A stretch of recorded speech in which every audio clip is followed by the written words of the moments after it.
on Inflation is Back, jointly organized by the CEPR Research and Policy Network on Household Finances and the JRC. My name is Julia Leblanc. I'm one of the co-organizers here. Please come to me with any questions or issues you might have during these days. So our history with this event goes quite a long time back, as we were originally planning to have this CEPR meeting 2 years ago, and then COVID prevented us from doing so and from meeting physically. So I'm very, very happy to have you here after this delay of 2 years, that we managed to have many of you here in person and some connected remotely. Now, unfortunately, Michael Haliassos, the director of the Research Policy Network on Household Finances, cannot be with us here today, but he will connect through parts of the conference, and I'm sure he will also be with us online and in spirit. Now, just some technicalities as we go on to the discussion later of this panel. Please, if you want to speak here in the room, please use your mics and make sure that you keep the button pressed. There's a red button that you need to press as we are recording this event on WebEx. So I will now pass the floor to Francesca Campolongo, Deputy Director of the JRC Directorate Growth and Innovation, for her official welcome to you here at the JRC. Thank you.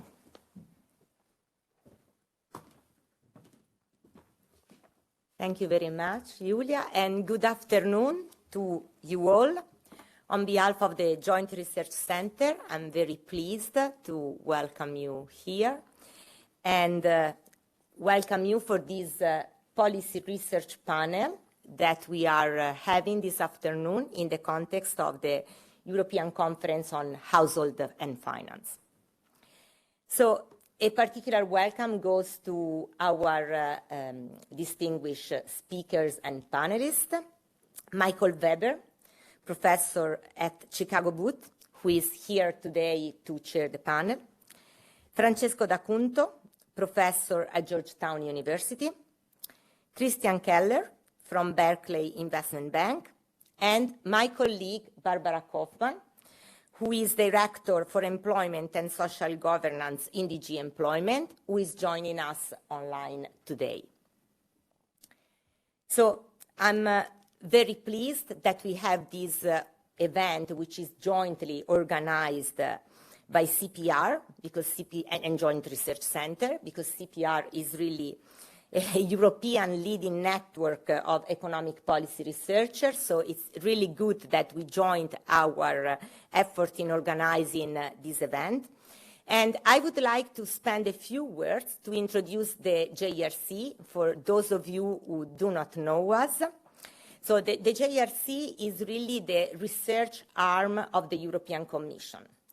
We are the one who provide the research and the data evidence that is used by the Commission for policy making. And this is particularly important in general because, of course, we want policies that are based on evidence, that are based on science, that are based on data. And it's particularly important when we are going with our economies through difficult times, like the ones that we are experiencing now, where we see that we have high inflation, we have the energy supply issue, the issue of energy prices. So it's extremely important that in those times, the policies are well informed to tackle the real issues. So this is why I think that this panel could not be more timely, because we are really experiencing these difficult times, and it's important to support with the research the policy making. In particular, I think it is important because we all know that the increase in prices is affecting households unevenly. So it's important that the categories that are the most vulnerable are protected. And so this is why we need, as Commission, to focus on research in this area, because the Commission wants to work towards a strong social Europe and wants to support the member states in their effort in easing the pressure on the households. So the GRC is providing research on monitoring inequalities, looking at imbalances, and all those topics are very important for the policy making. So I really wish a fruitful discussion on those topics. I look forward to the outcome of this panel. And without any further ado, I pass the floor to our chairman. Michael, thank you.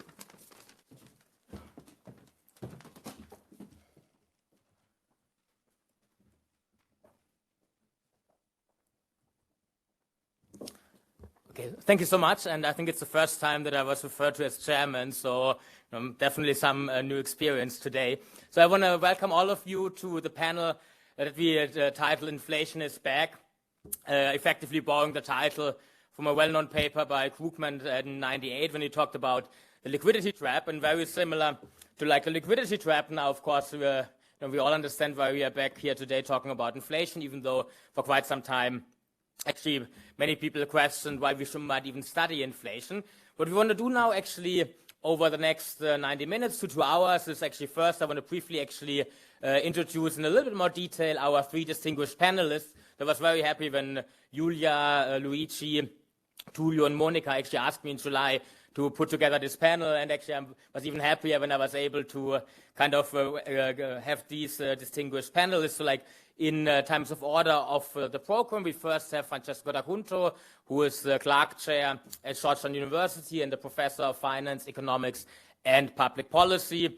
For many of you who are regulars here at the CEPR Household Finance, Francesco is actually a household name in that actually he often presents here at the CEPR Household Finance, but also has been part of a panel a couple of years ago on robo-advising. Today he's not actually telling us about robo-advising, but as a leading expert on expectations formation, in particular expectations formation for inflation and on the side of households. Then as a second speaker, we are very excited to have Christian Keller, who is a managing director and the chief economist of Barclays, where we actually had a global team of economists covering both developed and emerging economies. Christian actually joined Barclays in 2007 after a long and distinguished career at the International Monetary Fund. Now I checked with him that I can say that, so he's actually spent 2 years as resident representative in Turkey between 2005 and 2007. So like I'm sure we actually come back also to the current experience in Turkey a little bit, and he will shed us also a little bit more light on international aspects of inflation, but also the monetary policy and financial markets aspect of it. And last but not least, we are very thrilled and excited to have Barbara Kaufmann with us virtually today.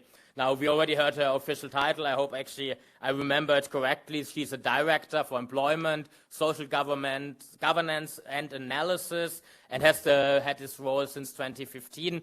As part of her role, she's also actually overseeing the EU initiative and framework on minimum wage, and given that, many of us are concerned about wage price spirals, I think we might also touch a little bit of light exactly on that aspect, potentially also discussing now the more recent increase in the minimum wage by almost 15% in Germany. And she actually studied economics in my hometown of Heidelberg and has a doctoral degree from the University of Florida and joined the commission after stints at the Kiel Institute of International Economics and I think subsequently the Ministry of Finance. But now actually let me just briefly high level motivate some of the topics we want to discuss now in the upcoming 90 minutes and then hand it over to each of our three panelists that actually have presentations of about 10 minutes. Subsequently, we'll actually offer the panelists a chance to react to the fellow panelists, and afterwards actually open the floor to questions from the physical but also virtual audience. Now, as we said, the title is Inflation is Back, and I think this figure makes it very clear what we are talking about. After more than a decade of below target inflation, both in the US but also in the euro area, we've seen since the summer of last year inflation creeping up. This is now headline inflation, the US leading the euro area to some extent. In the US, people are already discussing that potentially we actually have leveled off and slightly actually see declining inflation, whereas actually for the euro area, many are expecting that we might reach double-digit inflation by the end of the year. It's not only an energy phenomenon. If you strip off the volatile price theories from gas, energy, groceries, and stuff like that, and focus on the core CPI, we see very similar dynamics, below target inflation, creeping up in the summer of last year, the US leading Europe, and again, US potentially leveling off. The fact actually that potentially is also like a big path through from energy into non-core components is of course pretty obvious once you think about the interlinkages between firms and industries, and then potentially the role of supply chains. Now, of course, when we talk about inflation later on, we cannot actually ignore the role that monetary policy is playing. Now, in the euro area, we have become used to kind of negative or zero policy rates, but this actually has changed. And now, similar to in the US, we've now seen in September policy rates increasing by 75 basis points. We actually initially had even Boris Vucic, actually, who planned to join this panel, but he had to cancel. He's the governor of the Bank of Croatia because of a non-policy governing council meeting of the ECB. So I'm not sure what they do at non-monetary policy meetings. It happens in Cyprus. Maybe it's some alternative events. I have no idea. But maybe they are surprising us nevertheless later today with a non-monetary policy meeting, monetary policy surprise, which is at least very common in the US. So maybe actually we see also some action later on here. The reason why I chose this chart here is actually, and I think Christian can actually elucidate and tell us way more about this later on, is actually that financial markets typically immediately strongly react to whatever policymakers tend to say. So here this is from so-called Fed funds futures contract. So like a futures contract settling on the federal funds rate, the policy target in the US. And what you see here, like, is the implied probability from these futures contracts that, like, within a year there will be a rate hike or a rate cut by 25 basis points. And what you see here, like, in early August, financial markets actually assigned a probability larger than 50% that actually within a year we see the Fed cutting interest rates again. And I guess many of you know what happened subsequently. The Jackson Hole, the annual meeting, the annual economic policy symposium hosted by the Kansas City Fed happened, and many policymakers, including Jay Powell, but also Isabel Schnabel, were very hawkish and actually said, we'll do whatever it takes to actually bring inflation back down. And then you see, like, right now, the chance that actually we see a rate cut is actually less than 20%. So a complete change in picture based on a few speeches. Now, given that we have baaack Hoffman on the panel, I hope she can actually tell us a little bit more on the role of wages, wage pressures, tight labor markets, minimum wages, and things like that for inflation, because central banks certainly are very concerned about potentially second-round effects, wage price spirals, and the effect of the heightened inflation expectations. This is from the Atlanta Fed Wage Tracker. Here you see that we still have a slight negative real wage effect in the US. The median increase in wages in the US over the last 3 months is close to 7%. Realized inflation is about 8%, so like still a slight real negative wage effect, but nevertheless you see, like, this actually series goes back to the 80s. It's the highest on record increase in wages we've witnessed in the US over the last 4 decades. And then, this you can actually click if you go online on a couple of subplots, and you see actually the increase is way stronger in below median income earners, and crucially also in job switchers. I was shocked when I heard Francesco's new salary when he moved from Boston College to Georgetown compared to mine, who didn't switch. Then I realized maybe I should also move universities. And so, like, Francesco then, in fact, will actually tell us way more about the role of inflation expectations. So here I just want to actually bring home a couple of points. So, like, in blue, this is the mean 1 year ahead inflation expectations by households in the US from the New York Fed Survey of Consumer Expectations. If you compare it to break-even inflation rates based on inflation swaps, you see, like, it's almost twice as high. Instead, financial markets expect inflation over the next 1 year of around 5%. Households instead of 10%. You see household expectations doubled since the start of the COVID-19 pandemic. But you also see this huge amount of dispersion, an interquartile range of about 7%, which of course, like, oftentimes you hear people saying, like, you ask people in surveys and then they just tell you noise. But I think actually Francesco can tell us in quite detail actually what we can make of these data from inflation expectations. And you see there's a long right tail. The 75th percentile sometimes is even below the mean, indicating that there is a big chunk of people out there. This is very high in extreme expectations. Then, the last 2 things I want to briefly allude to is now coming back to the theme of, like, the CEPR Household Finance Conference. I titled the slide like where to hide, like, fixed income did poorly now in times of high interest rates, high inflation. We tend to see that, the housing market slows down in the US. In general, actually, we do see equity valuations being low in times of high inflation. And many of us, especially those colleagues that are in the US that have like, 401ks and look at their retirement portfolio, have witnessed actually quite steep declines of like, broad-based equity indices going down by 25%. So I see Konstantin sitting in the back. I guess he has 100% of his retirement savings in US equity, more or less. And so like, for all of us that actually has witnessed that over the last couple of months, of course, this actually has been quite painful. And the question then is, like, if now fixed income is actually doing poorly, equities are doing poorly, the housing market in the US is slowing down, how should then people actually, reallocate, reoptimize their portfolio? What are the implications for expected returns? And I've listed here a couple of points that we might actually want to come back later on, but now actually, without further ado, hand it over to Francesco to tell us about inflation expectations of households.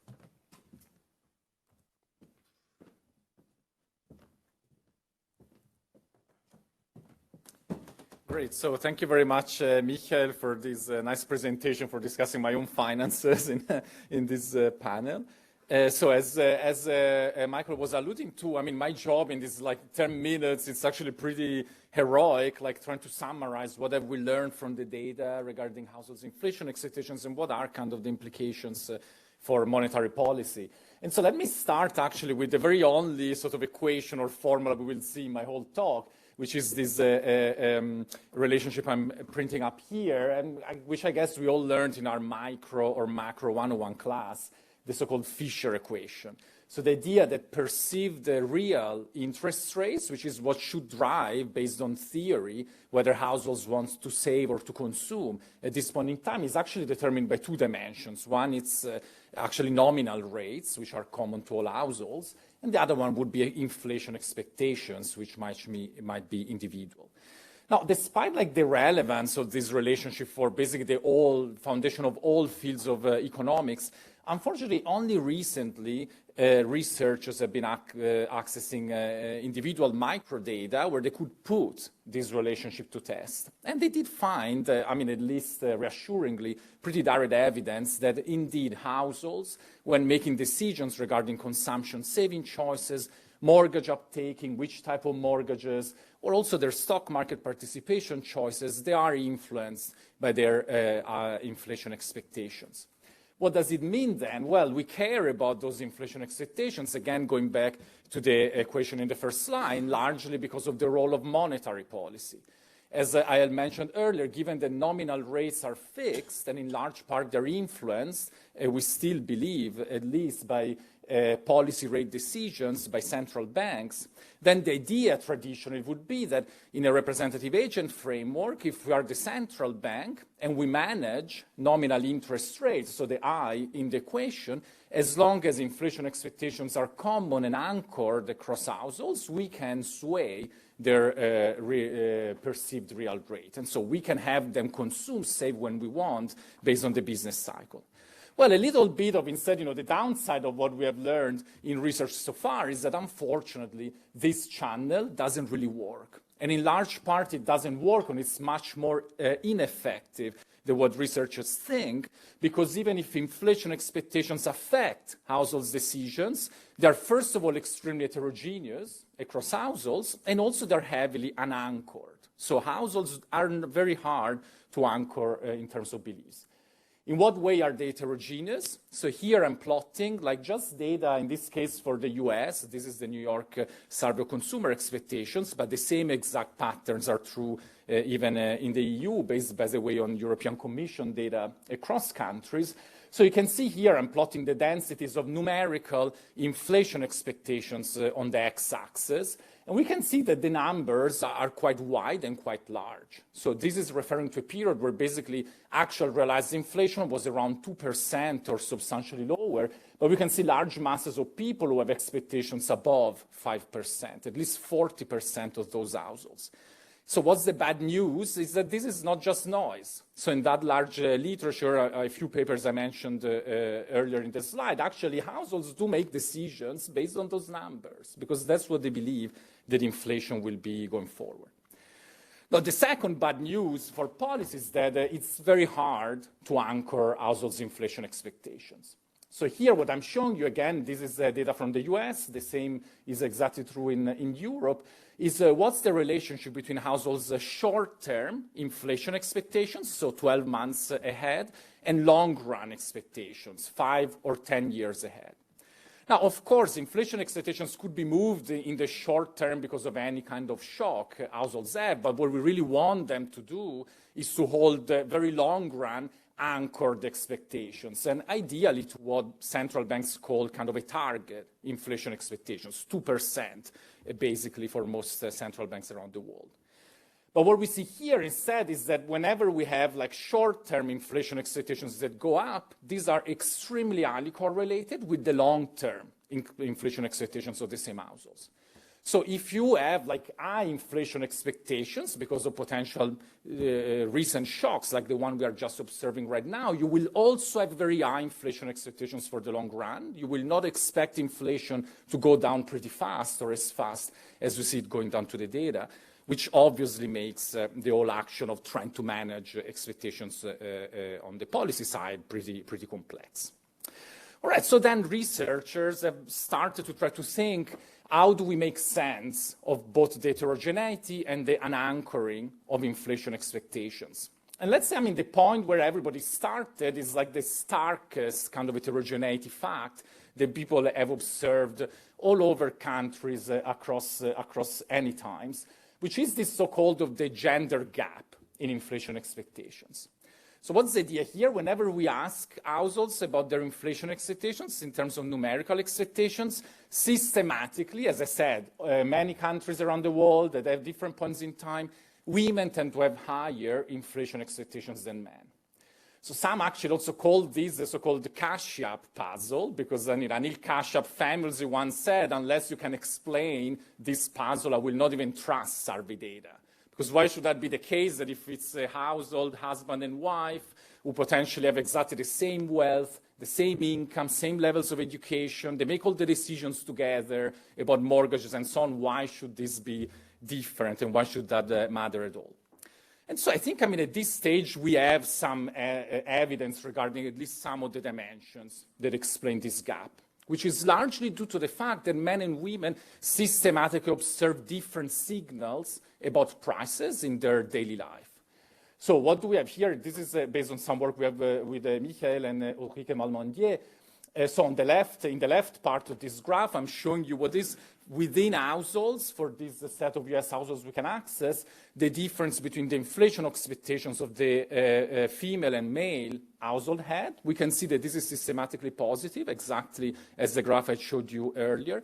But then once in the right, we split this group of households in between those in which the man never partakes in grocery shopping, and the households in which men are also exposed to grocery prices because they do some of the shopping, at least for the household. We can see that this famous gender gap completely disappears in the second group. So which is, of course, in this case, raw data evidence. We do more in that paper to establish this fact, but pretty convincing evidence that there must be something related to the environmental signals people observe in their daily lives that shapes inflation expectations. And that's exactly what happens once you start to ask households, what are the sources of information they use when they form their inflation expectations. Well, traditionally, obviously, we always think in terms of our models. So we think that everybody is a representative agent, that they just look at the information about what's the inflation rate today, and everybody knows it, it's on the media, it's very easily accessible, and so on. What we find instead is that once you ask people, they tell you that by far the vast majority of households as the first kind of source of information is their own shopping. Or family and friends, which mainly means who does the shopping in the household, gives them some information about that. And so in some follow-up work, for instance, indeed, when we were able to actually access at the household level in the US detailed information regarding the prices and bundles that households pay through scanner data. So you can think about going to the grocery store and getting every single thing these households buy scanned. So we observed all of that. We ran households' inflation expectation surveys on those same people. And what I'm showing you here is that I'm sorting households on the x-axis based on the size of the inflation they have observed in their own purchases over the last 12 months, which again, we can access through the data. And on the y-axis, the inflation expectations for the next 12 months. And so we see that there is indeed a pretty, linear relationship, almost linear relationship, that's a monotonic relationship between these two dimensions. So at a much broader level, the prices people observe are the main sources that shapes their inflation expectations, which in large part also we find in the data makes sense also of those large spikes heterogeneity I had shown you at the beginning. Because yeah, it's true that some households might observe 10, 15, or 20% inflation rates in their bundles. So when they give those numbers, they don't just say something at random, and that's why they use them in their decisions.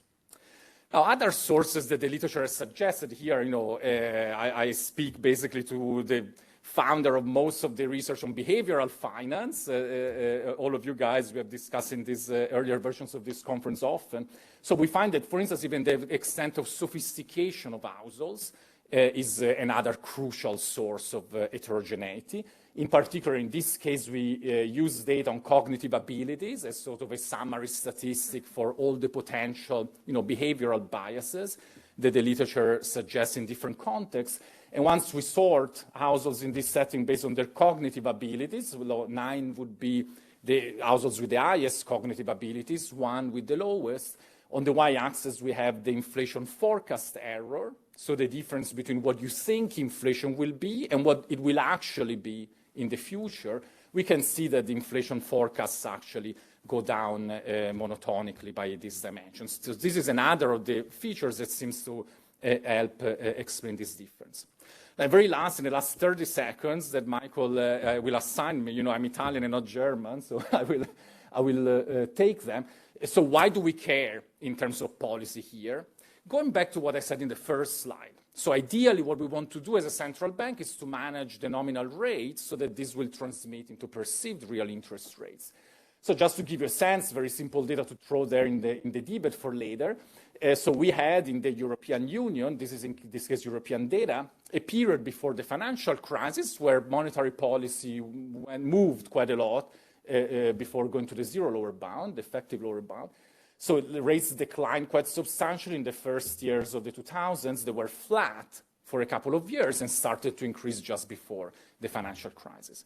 Now, in a traditional monetary policy sense, what do we expect happening on the household side? Well, we hope that this is a way to sort of manage their willingness to take out loans, to take out debt, like mortgages and other loans. So when rates go down, we would expect households to take more loans, to stay flat when rates are flat, and to actually repay part of their debts or not taking new loans when rates go up. And so when we look at the portion of households in some of the data of the work we looked at that have higher levels of cognitive abilities, that's exactly the dynamics we observe. So the blue line here represents the average taking up of debt of these households in the sample. So they do behave in line with what our standard economic agent would do. Once you look at those below the median, the cognitive abilities, instead, not at all. So these people are almost completely insensitive to changes in interest rates. Well, they do increase a little bit, but you see in the same scale as the picture I showed you before by much less. And so that's why we call this a potential human friction to the transmission of policies, because even if the financial sector were to transmit policy directly and effectively, these households would not react. So we would have a lack of transmission.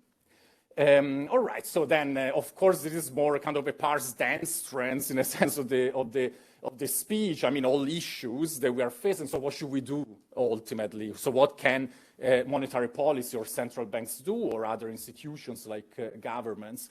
Well, in large part, I think, one theme that comes out of some of this research is that the use of communication as a tool could potentially help reduce heterogeneities in expectations. So first of all, in some work we have with Andreas Fuster, who's also sitting here with us today, there could be ways to increase households' trust in central banks and therefore believe the message that the trust will get to the target rate of inflation over time. This is something we find in some recent work. And other features, such as having very simple target communication for inflation, focusing on trusted media sources by households, and what Michael was mentioning earlier, this weird word of robo-advising, which is something I've been working on a lot recently, which is the idea of using automated advice through smartphones, through apps, to actually provide people with information regarding the best way to make their choices. All right, so I will stop here, given my timing up, and thank you very much. I look forward to your questions. Okay, thanks a lot, Francesco. I also learned what it means to have 30 seconds in Italy. Now I'm very happy to hand the floor over to Christian Keller. Thank you.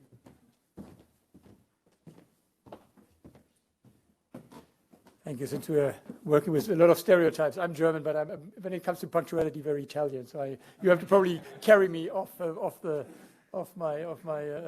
lecture here. Yeah, look, as it was said, I'm obviously not an academic, so I have no ambition to add much to the academic debate. I'm fascinated, very interested in actually and hopefully can participate in the discussions that we have. What I will do is a bit, show to you how the market is seeing things at the moment, and I very much actually appreciate the invitation, pulling me out a little bit of of all the market commotion that we have at the moment, including in the UK. It's very interesting. At the moment, we're having live what it means when expectations become this unanchored through policies, and it's actually, I think, a very pertinent time, and it's very interesting to discuss this now, not with people who are at the button to trade, but people who actually look at this academically. So thanks a lot for the invitation.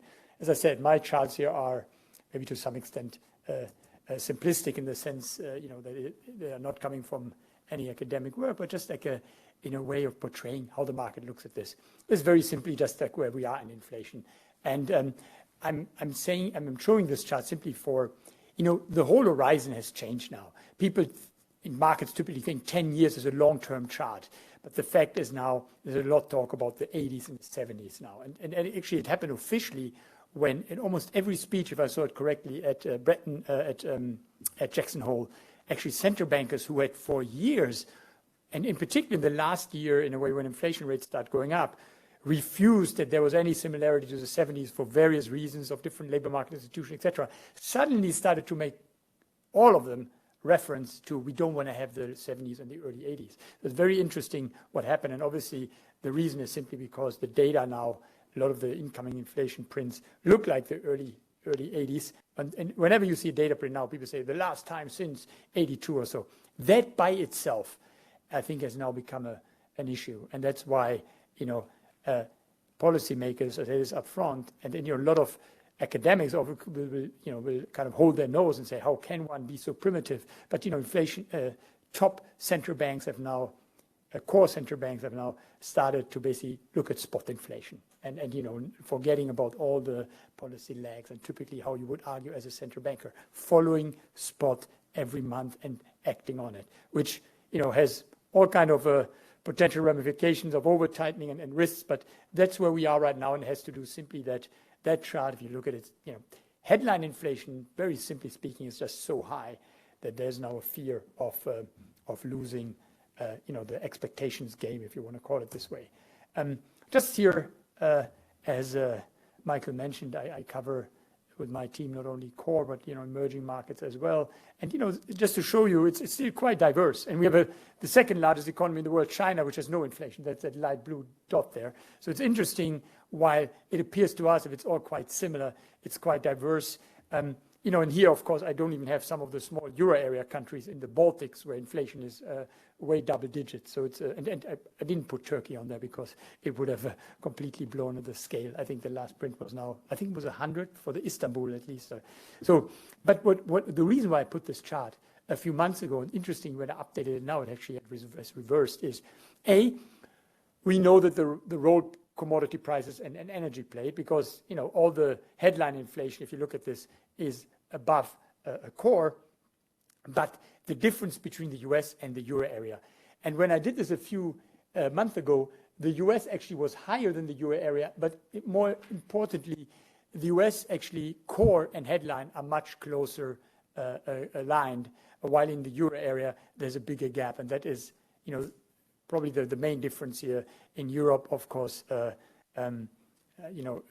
exogenous shock of energy plays a much larger role, but actually it's catching up, even core inflation. And Michael, we actually are already a double digit because the print on Friday was 10%, and even core is now close to 5%.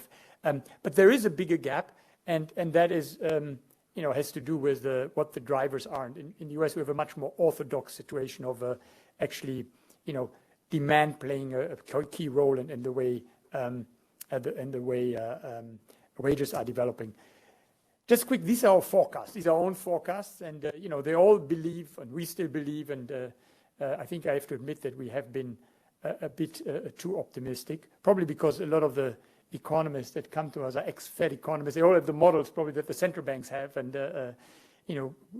we do see, however, and I think the market expects it as well, headline inflation should come down significantly in the coming 6 months or so, simply because soon you're going to have in Europe, actually already now in the coming months, you have these base effects kicking in. Obviously, inflation is a year-on-year measure, and so that should bring down headline inflation. And that's not that irrelevant, because as we talk about expectations, once you see suddenly lower numbers, and even though it's just a base effect, it does play a role in a way how people act to it. But very importantly, and that's the chart on the core inflation, we do not see, similar to central banks, that actually core inflation will go down to 2. It will hover around 2.5, 3, and that is quite relevant in what we expect central banks to do when they get to that point. And I get to that in a moment, what markets currently, I think, are starting to believe more and more. Quick, the reasons: commodity prices are coming down, and what we also see is that some of those drivers of inflation, this global supply chain pressures, this is a New York Fed index, they came up with it. I think a lot of it is transportation costs, but it just shows you that some of the stuff that was a driver during the pandemic is now coming off. So lower commodity prices, lower energy base effects, and coming, the easing of supply chain pressures should help to bring inflation down. And what makes the situation more tricky is in the US very much. You see it on the left-hand side, and I think Michael mentioned it, the Atlanta wage tracker, which takes care of some of the compositional issues. We now have a situation, look, this is a 40-year chart. I always tell people, you need to look now at way longer charts. We have now a situation where unemployment is 3.7%, way below 4. Whatever people believe the NAIRU is, but probably 4.5, 4. But it's not below 3. And at the same time, you have now, according to the Atlanta wage tracker, 6 to 7% wage increase. So this is why now the Fed basically, if you want, lost its marbles and says, look, this is just way too strong. And I don't care that there are already indications that growth is coming off. This labor market is too strong, and the last meeting, the Fed actually explicitly said now, not only do they want to see inflation rates coming down before they can stop with hikes, but they also want to see a weaker labor market. So they're now very explicitly telling us, well, we want more unemployment. And the way, just a quick footnote, the way why the market in the last few days reacted better is because there's this data, JOLTS data, and that's exactly, how many new jobs are on the offer, and they compare that to how many people are looking for jobs. And at some point it was almost, 2 jobs for everyone who's looking for one, and now we are bound to 1.7 or so. And the market is taking that news as good news. And the quits data is another one, because Michael, had that funny anecdote about, people who change their jobs making more money, but this is exactly it. We are tracking now, how many people are quitting their jobs because they're quitting, of course, because they get better data, so better offers. And this is very crucial. So the Fed now has no qualms of essentially telling the world, look, we want more people to be unemployed and less worse ratios of people who are looking. We have to be very plain. They don't say it as explicitly, but it's quite clear. And by the way, interestingly enough, there's almost no political resistance. I mean, everyone seems to be pretty fine. Because, why? Because we're having 8 to 9% inflation, core inflation, even core PCE inflation, which is a particular measure the Fed likes to look, is at 5%. And there is, at the moment, really a broad belief that, this needs to be dealt with. And regardless of whether it creates the risk of over-tightening and a recession. I think this was a big change, in particular since August, since the meeting at Jackson Hole.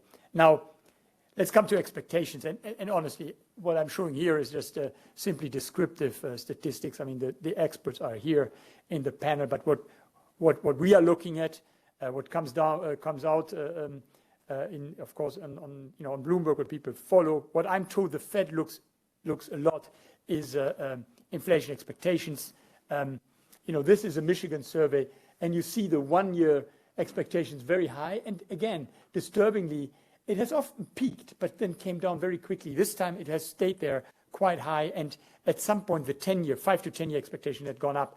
But it has, as you see, come off actually quite quickly. It's very highly correlated to oil. From that perspective, actually, the central banks, they can be relatively relaxed. It doesn't seem that household expectations, longer-term household expectations, are off. The ECB professional forecaster survey, I mean, that is concerning. The long-term inflation expectations are now really significantly above 2%, where they have been anchored. Look at this long line ever since. Another thing we look at is, what am I doing here? Okay, these are the famous five-year forwards. President Draghi made them famous in his speech when he said, he looked at five-year. You see the dark blue line is a euro, five-year inflation swap. So where do markets price in 5-year will be the 5-year inflation. And obviously you see they have recovered. But the fact is, they're actually not beyond where they were before the euro crisis. So what you see here, even here, sharp increase. But for markets apparently have not unanchored expectations yet. A lot of questions about this. This is how liquid the market is and when it can be manipulated. But it is something that people look at. And then it was already mentioned. This is a very simple measure, break-even inflation, where we just take nominal yields, real yields, and take the difference. And here, this is 10 years. And here I come back to something I said earlier, and which I think is becoming the narrative in the market a bit, is that it's very clear that central banks are very tough now. But it's also clear that probably headline inflation will come off over the next 6 months, and that most people believe towards the end of next year, we will be in an area around, let's say, broadly 3%. And what the market is expecting is that at that point, unemployment will be higher. You are no longer 4 or 5 times your target, but you're actually relatively close.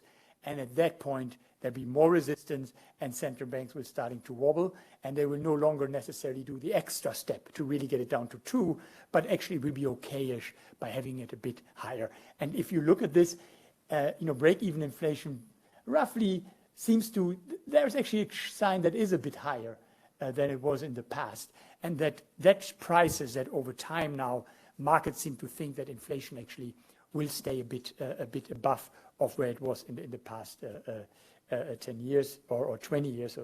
And I would say one last point, and with that I close. I have a lot more charts, but maybe we can use them in the discussion.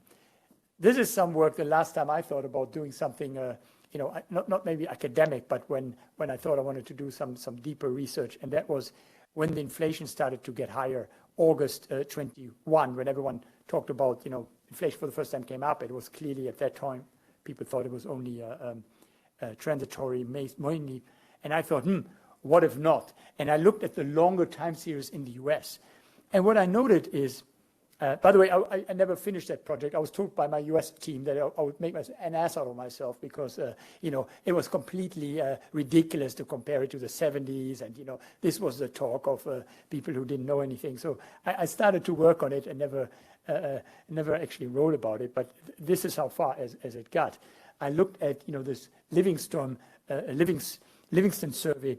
And it's a survey that the only reason I used it is because it started already right after the war.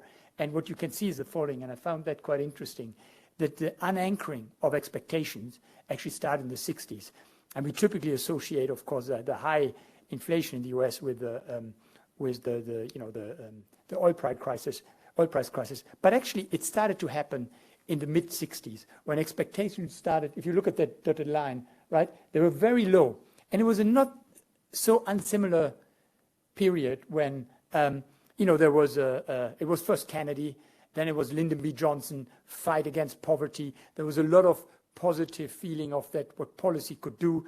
Why do we have to deal with 6-7% unemployment? Kennedy said, we're going to bring unemployment down to 4%. When they got to 4%, inflation still was not there. They said, let's do more. And it was about a lot of the things I think that resonate today as well, about inequality, racial inequality, obviously in the US. And there was a lot of fiscal spending, a lot of social programs, a lot of the belief that through policy you could do a lot. And that went very well. And then, inflation started going up a bit, expectations started going up a bit. Then the Vietnam War started, more spending, and then the oil price shocks did the rest. So why do I say this?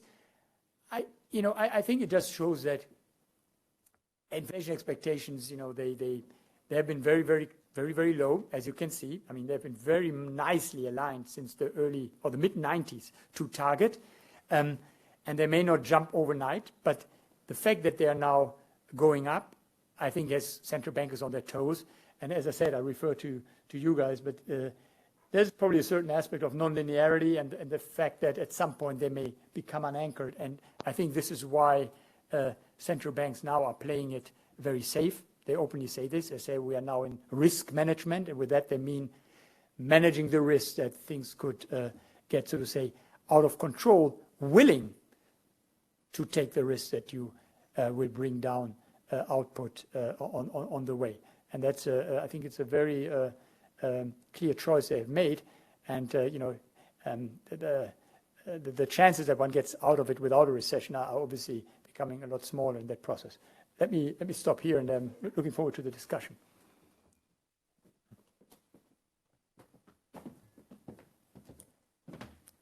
Thank you so much, Christian. I'm definitely sure we have many points to discuss later on in the discussion, and I'm always interested in this interaction between central banks, financial markets, and how one react to the other, but also then vice versa. It was end of November last year. Markets still priced in at most 3 rate increases for this year, and we've seen 7 basis point increases in a single meeting now happen repeatedly. So I'm very happy now to hand over the floor to Barbara Kaufmann. She is online. Let me just maybe open the background slide. Ms. Kaufmann, can you hear us and unmute yourself, please? Yes, I can hear you. Can you hear me? Perfect. We can also hear you well. Thank you. Okay, very good. So I'm really very pleased to be in this panel. Thanks a lot to the JRC. And of course, it was very interesting to hear you all. Contrary to the previous speakers, I will not have a PowerPoint presentation, but I think you have already seen all the very important movements that inflation did, and it was very interesting to listen. I think we're really living here in very challenging times, and of course, when we think about where we are today and having had a bit of a roller coaster of inflation, I think we're also thinking that basically one of the challenges here of our times is the Russian war against Ukraine and what it means for the people there. And then we, of course, think also of people here and how they're affected by the inflation. And I think when I talk about roller coaster, but some of you have already mentioned it, we first saw sort of a decline during COVID. Then after the COVID recovery, we saw some increase from 0.7 to I think by the time before the Russian invasion, we were at a 5.5 percentage points of inflation. And since then, it has almost doubled so that we see 10% year on year by September.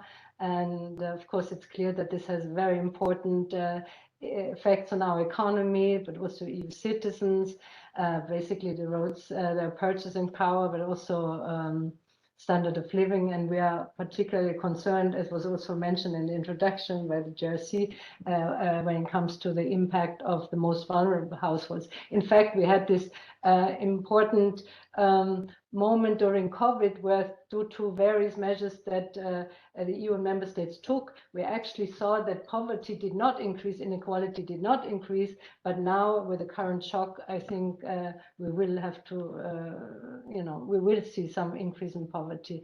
But now, just before also saying what I would like to say in terms of sort of perspective, I'd also like to say a few words about what we see as the drivers, but I don't think I disagree in terms of what I heard. I mean, one important element was the pandemic, and once the sanitary restrictions were lifted, then we saw, of course, how demand bounced back, and this was one of the key factors pushing up inflation. Then the second one was actually the sort of bottlenecks we have seen, because on the one hand, demand went up, but on the other hand, there were still these bottlenecks linked to the lockdowns that held back production, and I would say that this was both an issue in terms of bottlenecks at home and also abroad, and even between different member states there were differences here. Maybe the new efforts of producers to actually build up inventories, because we are recognizing we're a bit in a new world where maybe only depending on imports might be dangerous, did not help keep inflation at bay. And then, of course, there was this major impact of Russia's invasion on Ukraine, with the energy prices skyrocketing. And if we look at the September inflation numbers, 45% of inflation is due to energy prices. One quarter is due to food prices. So from that point of view, I think that these are major factors now in what we've seen in inflation rate. And then coming to the question of, is it here to stay? Then, of course, quickly, I would agree that those, let's say, the first two factors in terms of the pent-up demand coming from COVID on the one hand, and then the bottlenecks in terms of supply chain disruptions, they should peter out. And I also agree with what was said in terms of base effects. So we should see rather quickly some decline from that part. On the other hand, when it comes to the energy price, maybe I'm saying on the other hand, but also there, I think we will see some decline. And I will come back later mentioning some of the measures that have been taken by the Commission and EU level in terms of, doing something to affect those prices on the one hand, and on the other hand, to affect, to mitigate the impact that this inflation has on households and firms and so on. So basically, the numbers we see from the euro, for the euro area in the ECB forecast, which says by the end of this year, we should have 8% inflation in the euro area, but by the end of 2024, we should have 2.3% inflation. We have very similar numbers in the Commission forecast. Basically, I think it's 2.5 for the last quarter in 24. And then there are also some risks and concerns. Of course, the inflation has become increasingly broad-based. There's food, furnishing, transport, hotels, and so on. And then we have, of course, firms that have seen their profits being reduced, and on the other hand, also workers who have experienced some cut in wages. So the last number that I've seen is 3.3 decline in real wages, but despite the fact that we had some nominal wage increases of 4% roughly last year, and increasing wages in the first part of this year.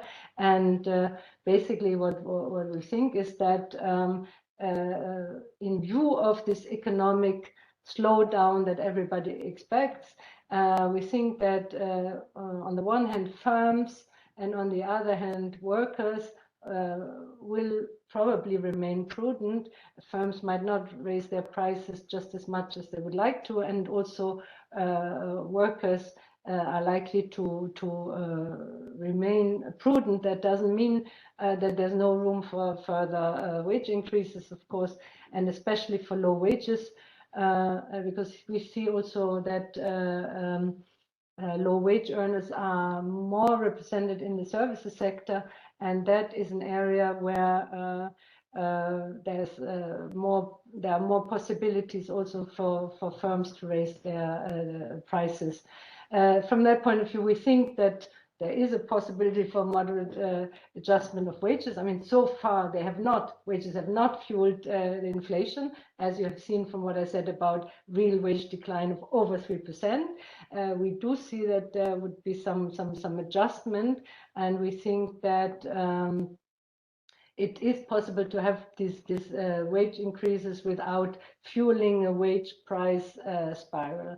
I also wanted to mention one other point, which is that, of course, we also know that while now energy prices have shot up, and also electricity prices as a result of gas prices, we should, of course, acknowledge that with a green transition comes a certain increase of price rises over time of energy. It's just that it's not this spike that we're seeing now, but everybody expected that with the increase in ETS prices and the move towards the green transition, we would see some rise in prices.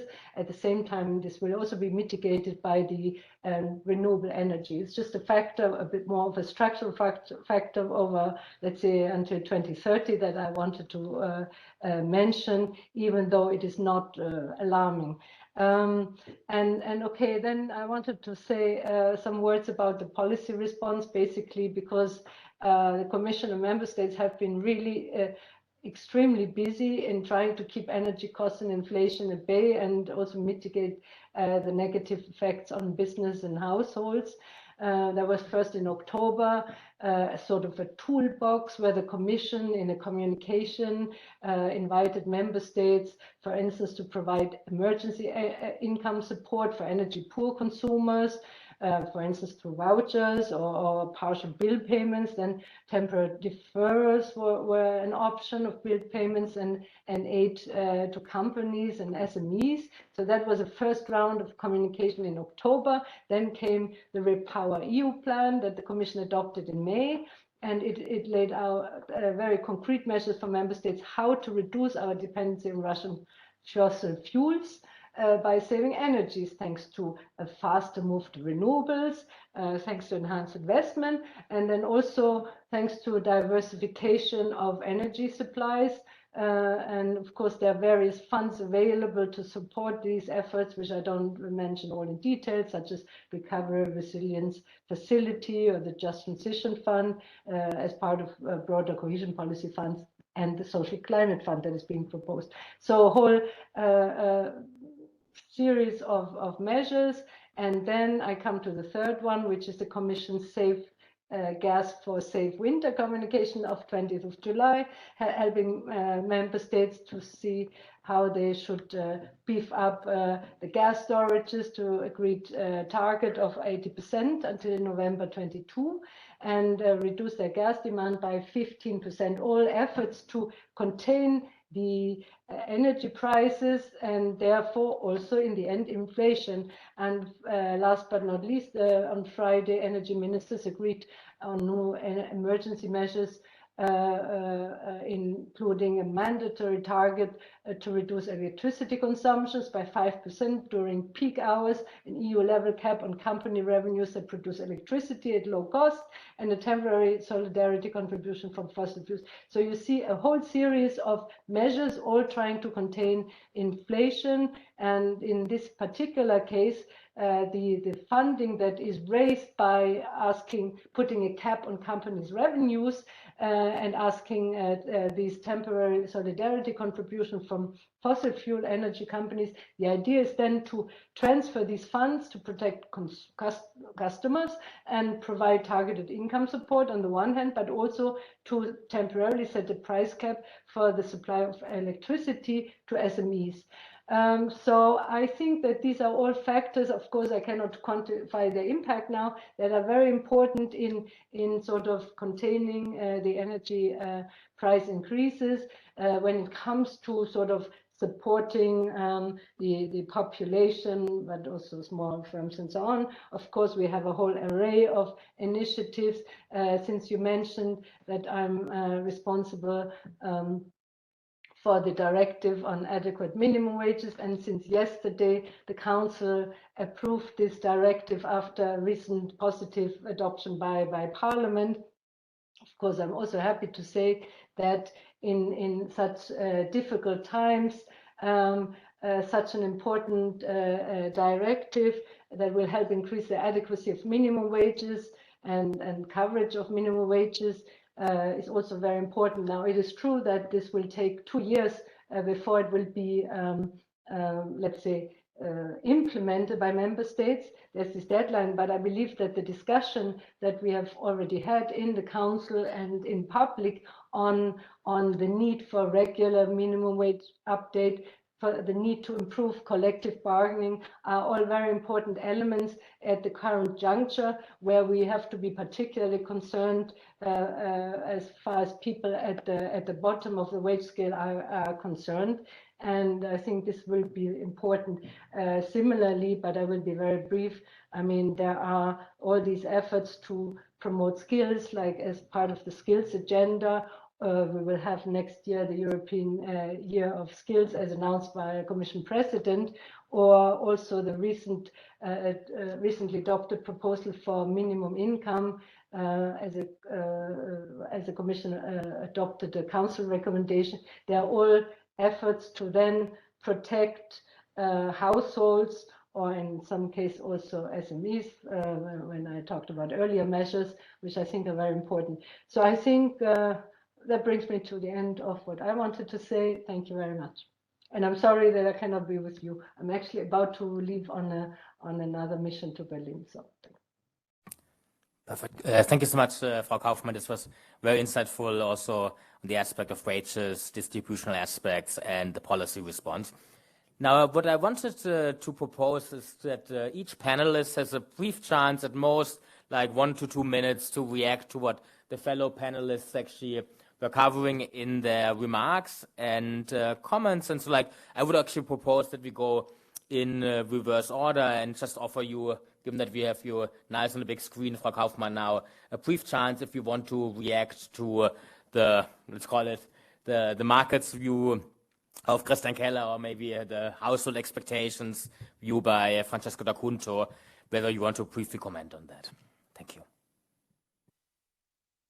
Well, actually, I would like to say that I was most intrigued by the point about the role of women in forming expectations, and in terms of them being the ones that are doing the shopping. And actually, I was wondering to what extent maybe the data might change over time, in the sense that I've seen some sort of behavior already in terms of a greater integration of women in the labor market. So I would like to know a little bit more about these findings and assumptions, and whether you would not expect some change over time, because I mean, it sounds a little bit, in a way, old-fashioned if we're still in that world, but maybe we're in this world where the women do the shopping, and therefore they have higher expectations in terms of inflation. So that's my question, basically. So I guess the question is directly addressed to Francesco, who can answer, but maybe as an anecdote. So I've once heard at the Christmas party at the ECB that Jean-Claude Trichet, when asked about inflation, supposedly said, "Don't ask me, ask my wife, she does the shopping." There's maybe just one data point, and as you said, Frau Kaufmann, might reflect more like an old school viewpoint. But Francesco, please. Yeah, so a bit more like of a serious answer, not the anecdote. Definitely. I mean, first of all, let me stress that obviously all these data, and facts that we show are obviously just, descriptive. So obviously there's no normative implication in one direction or another.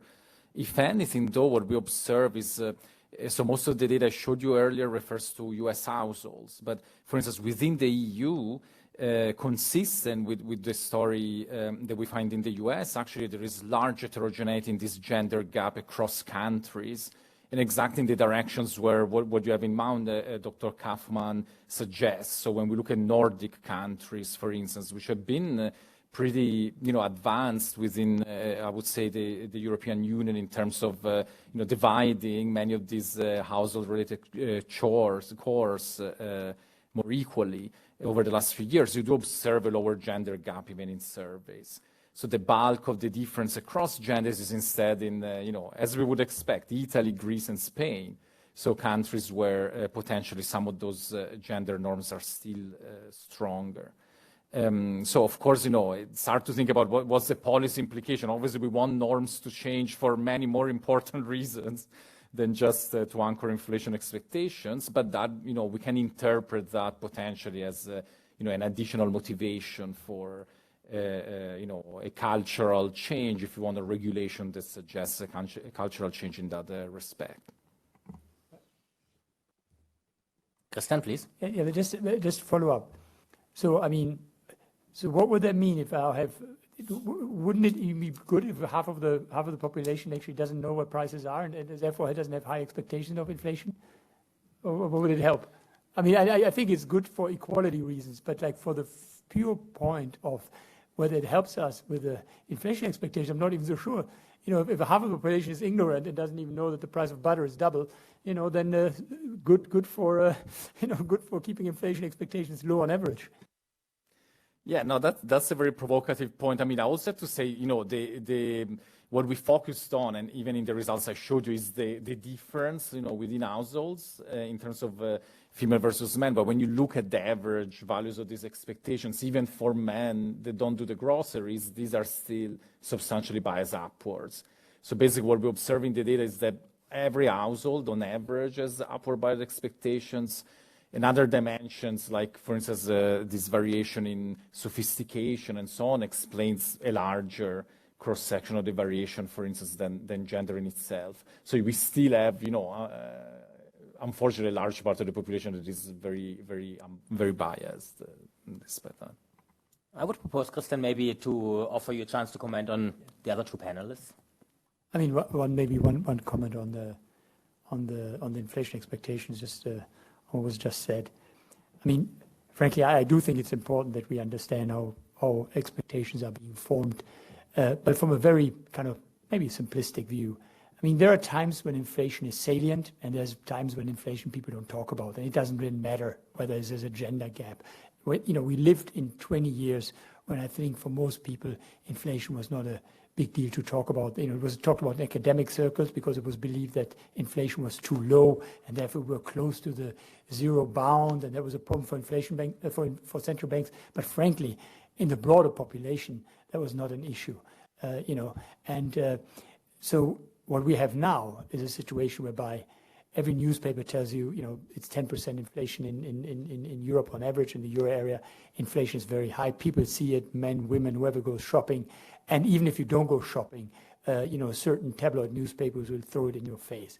And the risk is that you're going from a regime whereby people didn't think about inflation when they negotiated their wage, when companies thought about, what price to put for their end product. We now have a risk where inflation becomes salient, it's on everyone's minds, and you move from a regime that was a inflation doesn't matter regime to an inflation matters regime. And Turkey is a place where this already happens. Right? When every day you think about inflation, you start acting, whether you're corporate or a consumer. And I think this is the reason why one of the most important things is just to get headline inflation down, right? But this is a very kind of a simplistic practitioner's view. Now, my question actually to Barbara Kaufmann is, you said the firms and workers will remain prudent. And frankly, that is what our euro area team hopes. And you're fully right. I should have had a chart on, if you look at the measures of wage inflation in the euro area so far, it went up, but it's not alarmingly high and by far not where it is in the US. But I do note that even among the more dovish ECB members, who thought that we don't have to worry about it at all, then they went to, well, maybe it could be temporary higher, to now thinking, well, if unemployment is at a record low, euro area unemployment now is 6.6%. That's the lowest it was on measure. So basically, this is the lowest unemployment in Europe we ever had. And we're having double-digit inflation. And by the way, Barbara, that's what you said, we're doing a lot of things to actually strengthening labor, strengthening people at the lower end of the wage distribution, raising minimum wages. What is it, Michael? Is it 15% now for Germany? We are passing directives to improve minimum wages. So, Barbara, what makes you think that in an environment with record low unemployment, with double-digit headline inflation, that actually laborers, should be so prudent and not negotiate higher wages for themselves? And corporates as well, not trying to pass on those prices. So I should reply, I guess. So, I don't think I was trying to say that would not try to negotiate higher wages, or that the firms would not try to pass on higher prices. The question is whether they would go all the way to 100% of what they lost, or might, stay somewhat below that. And the argument that I was putting forward was that indeed they might be, concerned about a forthcoming recession with impacts on employment, and therefore they would, remain somewhat prudent, or since often it is a question of collective bargaining, it's of course also a question to what extent the firms in this collective bargaining will argue that given this external shock from which we are all suffering, not just you workers, but we also firms through various ways, we have to find a compromise. So anyway, that's a bit the story. I'm not saying that there are no risks. And when you mentioned the unemployment, the very low unemployment rate, I would also add that, of course, we have in certain areas labor shortages. Yeah, and so therefore a lot of things can be also a sectoral element, in the sense that you might have some sectors where, after all, wages will increase faster. And I also mentioned the service sector, where we think that on the low-income workers might be able to catch up more. But so I think overall that makes for a story where it's not without risk, but where the sort of main expectation is that the spiral could be contained. Thank you. Francesco, a brief chance to comment, react, add anything you wanted to add. Yeah, so very briefly, just about this very recent point. So actually, we're looking at micro data also, interestingly, recently in the US, like with data from the very most recent waves. There's actually indeed very strong evidence against the possibility of a wage price spiral, at least on the workers' side. So people, for many reasons that those recent works try to suggest, because they expect to have no bargaining power. Of course, the US setting is also very different from Europe in that respect. But they don't expect that their nominal wages will go up any close to the inflation rate. So, workers at least are not putting pressure in terms of a jump up in their salaries. Regarding also briefly the term inflation expectations. Interestingly enough, and we as economists, we all would like to sort of adhere to this kind of rational inattention view, if you want. I mean, I can label it. So once newspapers finally talk about it, it's the talk of town. Everybody thinks that's the inflation rate because we know. But the interesting, when you look at the data, actually what we see is that those dispersions I showed you simply shifted to the right. But, because people don't really believe the numbers that they see, for instance, in newspapers, or they get like from official statistics, they often perceive higher price changes in their groceries and so on.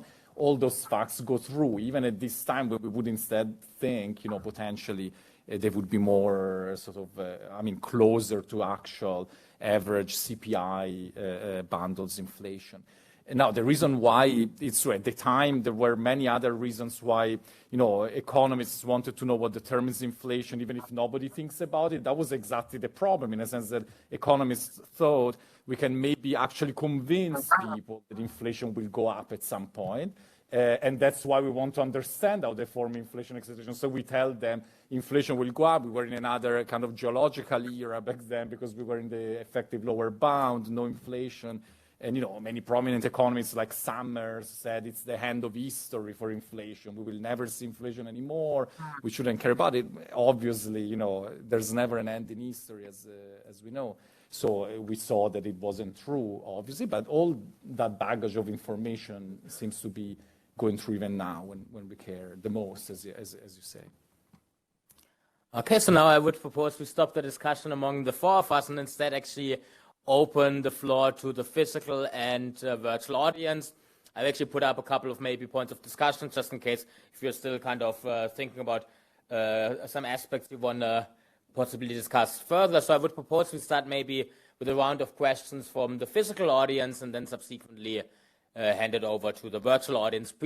State briefly your name, your affiliation, and who the question is addressed to, or alternatively, whether it's to the overall panel.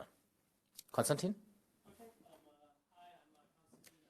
You have to move out your mic and press the button, please. Okay, is this, am I doing it correctly? Okay, great. I'm Konstantin Yanellis. I'm at the University of Chicago. This question is either for you, Michael, or Francesco. So I was wondering, maybe more for Francesco, given that he showed the slides. You were talking about this distribution of inflation expectations, and that doesn't necessarily reflect official statistics or newspapers.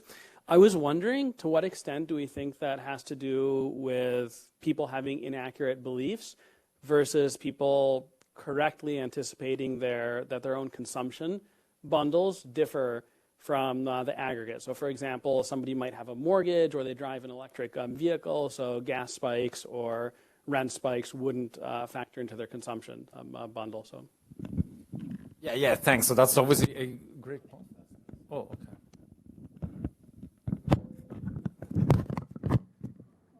Any other immediate questions from the floor? And I'm sorry for interrupting you, Francesco. Yeah, so it's a great point. And so what we find in the data is that actually these beliefs are definitely very biased, even relative to households' own bundles. And now it's true that, with the kind of data, micro data that is available so far, either in the US or in Europe, unfortunately, you don't observe the full individual bundle in terms of other, for instance, larger durable expenses. So we don't observe, for instance, when households buy a house, which obviously is a major part of that bundle. It's not, though, part of the CPI inflation measures either. And so, yeah, we find that this inability of households to form expectations, at least in line with the numbers, seems to be the main driver of what we observe. This is also in large part why, sophistication seems to be so important. So it's exactly those households we showed, in a couple of the graphs that have lower levels of sophistication in many respects, that make mistakes in other contexts, like many of you here, Matti, Paolo, Monica, have shown us so many of these mistakes, for instance, in the financial dimension, stock market participation, and so on. So these are exactly the same people that actually don't predict even their own bundle as well. So that seems to be the prominent driver. Okay, thank you, Francesco. Thank you, Konstantin. Let's see, any questions from the virtual floor?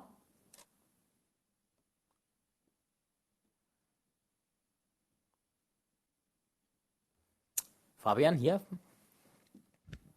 Okay, my name is Fabian Kiedermann. I'm from the University of Regensburg. I have a question that probably goes into the banking sector, and Michael has started sort of sketching a couple of things that will prove important for household portfolios. All right, so we've seen that rates rise for financing houses gets more important, gets more costly. stock prices going down, deposit rates don't catch up with whatever inflation rates are. So what do you think? What's the role of sort of restructuring household portfolios to somewhat shed against inflation? What's the time to do like investment? What's kind of investment to do now, right? And if there's nothing right to shed in, then how are we going to suppress demand when people are just going to spend their money on whatever they have to spend it on? Recently. Yeah, I mean, a few things. It's an interesting situation at the moment because, you know, after many years of Goldilocks, where essentially everything was going up, and you know, suddenly you had a situation whereby assets that were typically negatively correlated, in particular U.S., you know, equities and bonds, suddenly all moved together. And now there's an unraveling of that, but where it goes in the same direction, where suddenly you have a sell-off of equity and bonds, even though you would, under normal portfolio composition, expect that there's a negative correlation. So you can find a safe haven when the equity market goes down. You go into fixed income. At the moment, that's not the case. I don't necessarily think that this is now a permanent feature. So I think at some point, and this is all about timing now. You know, we are in a process now. What is happening? Equity, for many years now, expectations were always beaten. So you know, the market got used to really strong earnings, and earnings started to be strong and stronger. By the way, which has a lot to do with that so much of the demand was in goods, and a lot of the big companies that we buy that produce goods, and so there was extreme good demand, and earnings went up and up. And at the same time, of course, QE and other popped up the fixed income market. Now this is unwinding, and you know, at some point, there will be a point in the next 6 months or so when the Fed has reached their top rate, and we will see where fixed income is now, and there'll be a time probably when one can go then again receive fixed income. I mean, one of my colleagues had a client on a big German fixed income fund believes it's time now already. You know, you can buy corporate bonds at 4%. Frankly, I wouldn't necessarily sign up for that. But look, I think we have at the moment a indiscriminate sell-off. I would not think that stays. I would actually, and I have to be careful here, I'm not giving recommendations here for investment, but even though you would think in a time of high inflation, cash is the worst because you just lose it, sometimes actually in times of large adjustments like this, it's actually not bad to be in cash and just sit it out, because what you lose in 3 to 6 months even on the real value is probably less that you may lose if you too early go into some of those equities. And then I would say another point is, there are products like inflation linker bonds, right? There are explicit products in Germany, in the US, in the UK, where you buy, bonds that are, that have a link to inflation. They give you real yield. Anyways, not good in too much techniques. It's not kind of shields you against higher real yields either. But and another point is, I think there's a change in the sectoral composition of equities. We talk about the equity market, but obviously what we're seeing is that there are certain equities who've greatly benefited from zero interest, and now we're going back to more the traditional equities of companies. And I think actually the longer term protection against a situation maybe where we go into a scenario whereby we're getting at 3-4%. It doesn't go back to 2%. You will have traditional companies with maybe traditional models of, they actually sell something, right? Not like flying you to the moon in 20 years or, or space exploration, but something that is, where they have a margin on product. And then, when you get out of the recessions, they can use their pricing power to continue to pay dividends, these kind of, value stocks. That's what people are doing. And I think this is what one has to do. But it's a much more, and with that I end, it's a much more difficult investment environment now than it was for 10 years. And people got very much used to what happened in the last 10 years. And even at banks, someone told me on the trading floor, the average age of his credit traders is 26. So these are guys who have never seen a credit market, meaning buying corporate bonds, where the ECB was not in the market every day buying them. And so that meant if you made a wrong choice, you just waited. At some point, the ECB would buy it. And this is over. And that means like for the traders on the trading floor, but as well as for, retail investors, one has to become more nimble. But yeah. Thank you, Christian. And the next question comes from Michael Halyassos. Michael, you should be unmuted now. To everybody, fascinating panel. Hearing this discussion about inflation expectations and gender role and shopping and who shops and who works, I was reminded of, Milton Friedman and the old discussion on the monetarist Phillips curve and the double mistakes. And the idea was, as old-fashioned as you can make it, women work and women shop and men work, and women observe price inflation and men observe wage inflation, and they misperceive it, and they misperceive the real wage, and they end up offering to work more until this misperception is corrected. And Arthur Okun's response to that was, how long does it take for workers in the family to talk to shoppers in the family? Now, that was the old-fashioned way of stating the question and everything, but I'm wondering whether this is also very important in the present context and for what you found with inflation expectations and gender roles and the relevance of shopping in particular for inflation perceptions. Has this research given us insights on the extent of communication between, partners, between people who work and have to decide about, pushing for wages, and people who shop and have, a better perception of inflation, and to what extent one influences the other? Are there any lessons from this research that we already have? I think this question was addressed to Francesco, please. Yeah, thank you, Michael, for the great question. So when we had one of these pictures in the graph, when asking households, what are your sources of information? You would say, the largest chunk we saw said on shopping. The second most one was kind of friends and family. That's exactly what entails the communication you have in the back of your mind. So that's like a group of individuals in which they tell us either based on, the shopping that somebody else does in the family or other sources that somebody else has in the family. Now, for instance, in the case, we didn't want to go too much down this gender line, but for instance, a bit like potentially contrary to this more sort of traditional view of the double mistake you mentioned in terms of the Phillips curve, you actually also see that men's inflation expectations are swayed by some of their daily activities in terms of purchasing, which is largely the purchase of gas. Because, even there, it seems like that's one of the sort of chores that men do more often.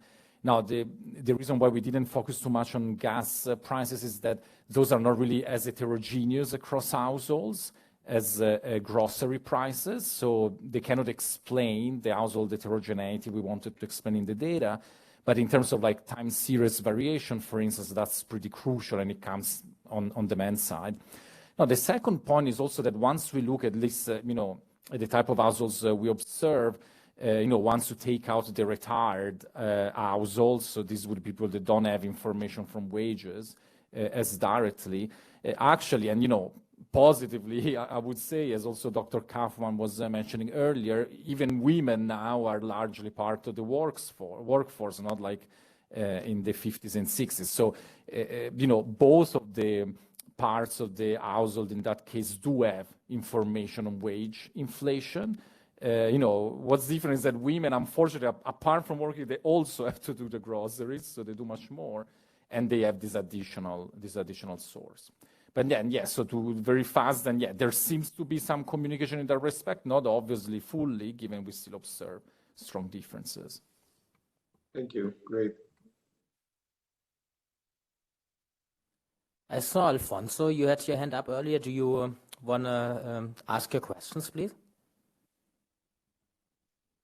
Yes, good afternoon. I'm working with Barbara.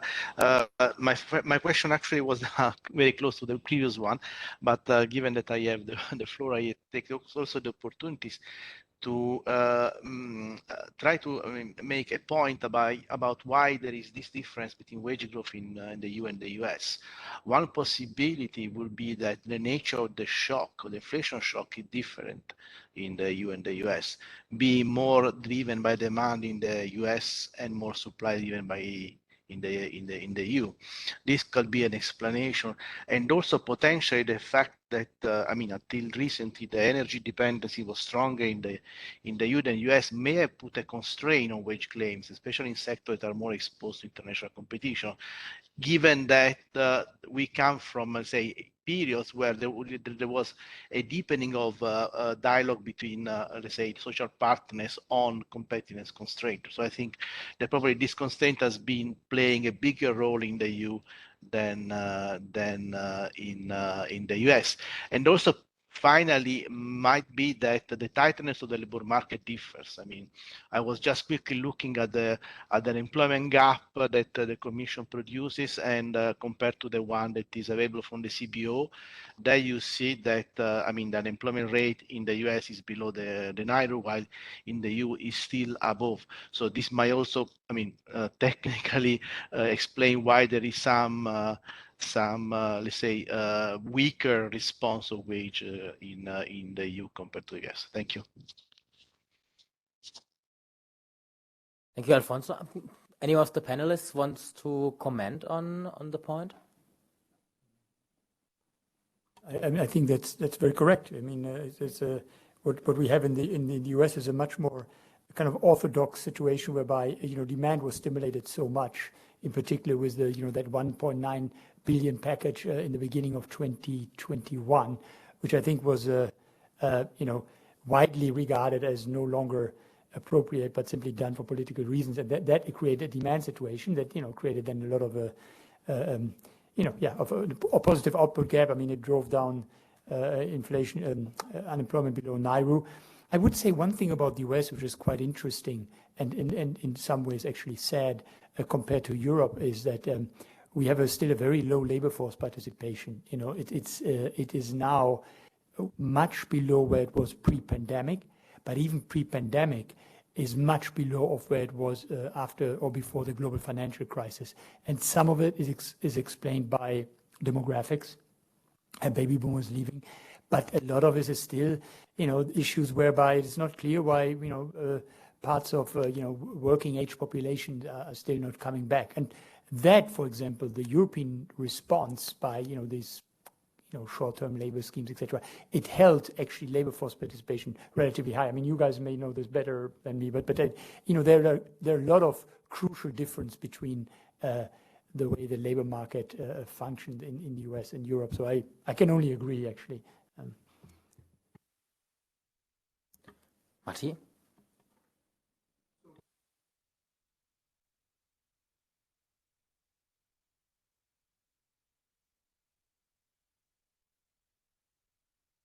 Could you use your mic, please?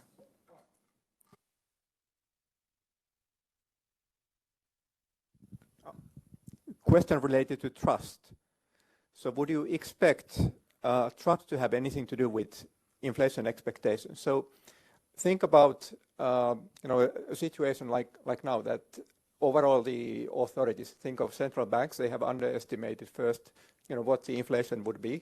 And then now when the inflation is high, then they are saying that, but look, in a couple of years it will be, low back again.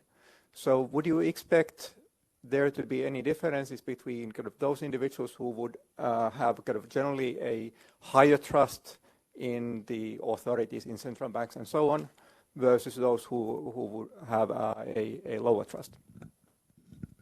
Yeah, definitely. So definitely, it's a great question, and the very short answer is definitely. And I think also that research provides, information in this respect, like not necessarily about this current episode, obviously, because we still don't have like large data sets that are updated enough, but about like situations in which certain groups that potentially, don't listen to sort of communication by the central bank and so on and so forth, but actually be, induced to think about that information and potentially use that information when forming their beliefs. I mean, with Andreas, for instance, Fusser also, there's some work in that respect where basically, I mean, you see that by actually making people aware that an institution like a central bank that is the one that, provides these forms of information, that to them looks kind of more similar to themselves. So it has a broader representation. It's not only made up by, old white men who are maybe economists and kind of don't live their same situations. Actually becomes easier for these people to then incorporate information they get from the central bank in their beliefs. So they're more willing, if you want, I mean, to let their beliefs being shaped by this form of information.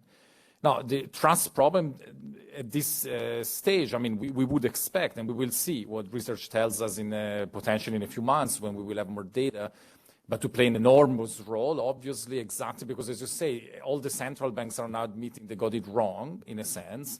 But still, it's still open to debate, frankly, whether at the time they got it wrong or not, but that's what they have to say, because now, they think we have to go back to price stability, and we have to basically tell people inflation will go down. So now they play this kind of communication game of saying we are now taking it seriously, and we didn't so far. So we will see, unfortunately, if we have to base ourselves on what has been shown, I mean, in this previous work, it's not really clear that this type of strategy, at least in terms of managing expectations, will work. Obviously, we know that there is a base effect. So at some point, I mean, Michael and I were in this Fed policy talk, like just earlier last week, and Loretta Mester, the president of the Cleveland Fed, basically made kind of a speech a la Draghi, like we will do whatever it takes to bring inflation down. We don't care if that will increase unemployment, recession, that's what we will do. So obviously at some point inflation expectations will also go down, but potentially not, unfortunately, through a managing channel, which would be so much less intrusive because it wouldn't cause a recession or many other side effects that instead increasing rates will produce. Just to briefly add to that, also that there's some work by Michael Ehrmann and Dimitris Georgarakos at the ECB that exactly studies this link between trust in institutions, but also specifically trust in the ECB and in inflation expectations. And I think the key finding is, on the one hand, that people with a higher level of trust tend to actually have lower forecast error, so they're closer to target. And actually there's also an asymmetry in the sense that, if you provide information, people that actually ex ante have higher expectations but trust the ECB a lot, shade downwards their expectations, and if they have below target expectations, move towards the target. So it's exactly in line with your conjecture. It's just to add maybe briefly, maybe abusing my role of a session chair here a little bit, but I have the control of the mic here, luckily. So I guess what Francesco was alluding to, there's also a little bit a challenge or conundrum of communications. On the one hand, I guess many central banks for a long time didn't actually communicate uncertainty because of the fear that talking about likely scenarios, they might induce uncertainty, and because of that precautionary behavior, and actually in fact might make things worse. So there's a little bit of work also with Dimitris, then Olli Kolbjo, Jörg Gornichenko, Jeff Kenny, and we have done some survey work actually documenting exactly that. If you actually communicate uncertainty to people, they actually cut their spending.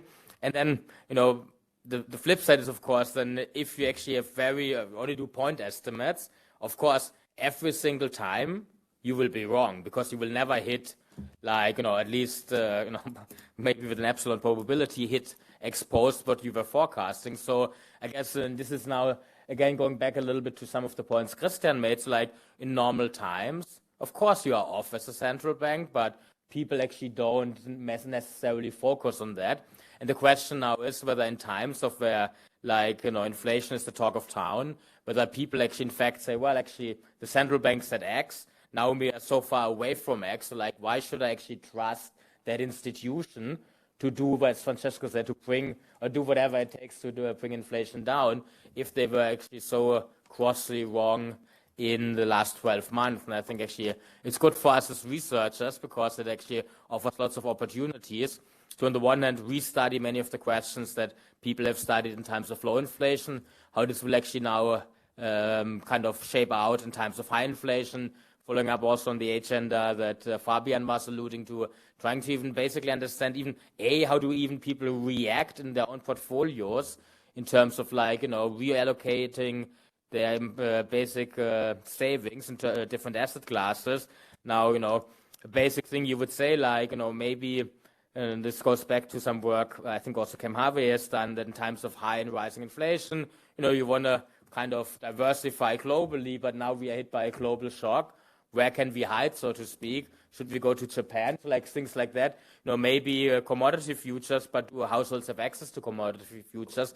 Those are all a couple of points, and I guess I should mute my mic now and see, however, before I do that. Yes, please. Thank you. So, Balin Menjers from the JRC. I have a question on the heterogeneity of inflation expectations to Francesco in particular. So I was wondering whether you looked at the relationship between the degree of heterogeneity in expectations and the level of inflation itself. So I have the feeling that this is a very policy relevant question and could potentially also help you to identify the relevant inflation, source of inflation biases and selection mechanisms at play. Thank you. Yeah, so there is definitely some works that looks like, if we think about heterogeneity even or uncertainty within individuals, so like the second moment within individual decision maker, for instance, Michael has some work that has an impact on the levels of expected inflation. When we think about the cross-section, so the heterogeneity, definitely, even after you control for the first moment, obviously as heterogeneity is higher on average, the level will be, the first moment will also be higher. But even once you control for that, indeed, in times of higher heterogeneity, you do have substantially higher levels. This is driven by the fact that heterogeneity is not symmetric around zero. So we saw a bit of that graph. I didn't show you how that graph evolves over time. But heterogeneity in this sense is always driven largely by fat right tail. So the more and more households you have that move forward towards the right, that's what would drive higher heterogeneity in terms of where people disagree. So for the case of the US, which I think applies probably a bit less to Europe, but we also observe, like, for instance, substantial heterogeneity and especially substantial presence of households in the right tails of the distribution of expectations based on race differences, for instance, which still have not been fully explained in the literature. So that's definitely something that is open to discussion, even after, of course, you account for potential kind of statistical discrimination dimensions like income, wealth, and so on and so forth, that obviously vary systematically in the population. But there is also an additional difference. So one potential story, but I wouldn't claim that this work I've already alluded to a couple of times with Andreas is able to say anything about that, but potentially is like different levels of trust, like across these groups that systematically maybe don't agree or don't believe the information they receive. But yeah, so definitely this relationship is there in the data, both for across and within individual heterogeneity. Thank you, Francesco. Please. Jussi-Pekka Sala, University of Helsinki. So my question is related to the forecast error and especially the distribution. So I was just wondering that are the households like what is the distribution like what is the share of households who are making like overestimating the inflation, and what is the share of households who are underestimating inflation, and what is the implication to their behavior? Yeah, thanks. Sorry, I just go ahead and yeah, that's a very great point. And actually, so we showed you, for instance, earlier this graph where I showed you the forecast errors on the y-axis, which I think is the one you referred to. Now, something interesting to mention there is that actually, in terms of levels, the vast majority of households overestimates inflation. So even in that graph, we were sorting households based on their kind of levels of cognitive abilities, in a sense, in order to capture sophistication. So you would find there that even people in the very highest bin still have an absolute forecast error that is positive, obviously. In that case, we eliminate the, we transform the minus in pluses. But even when you look at the mean error, which is a graph I didn't have in the slides, you still see them that they're above actually realized inflation exposed. So of course, within each of the groups, there will also be a few households that potentially underestimated.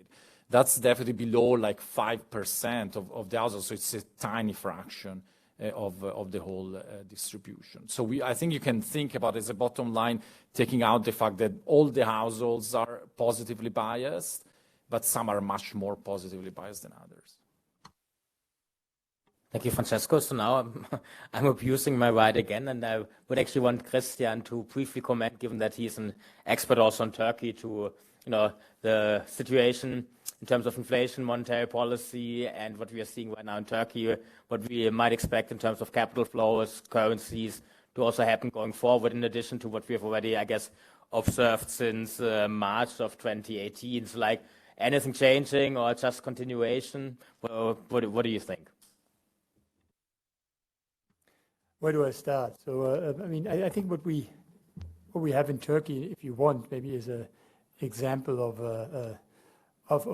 an accumulation of policy failures, if you want. But it's also it's an interesting story if you actually start the story from 2001 too, when it was actually for probably 8 years or so, it was a success story, and then it turned. And that shows you how much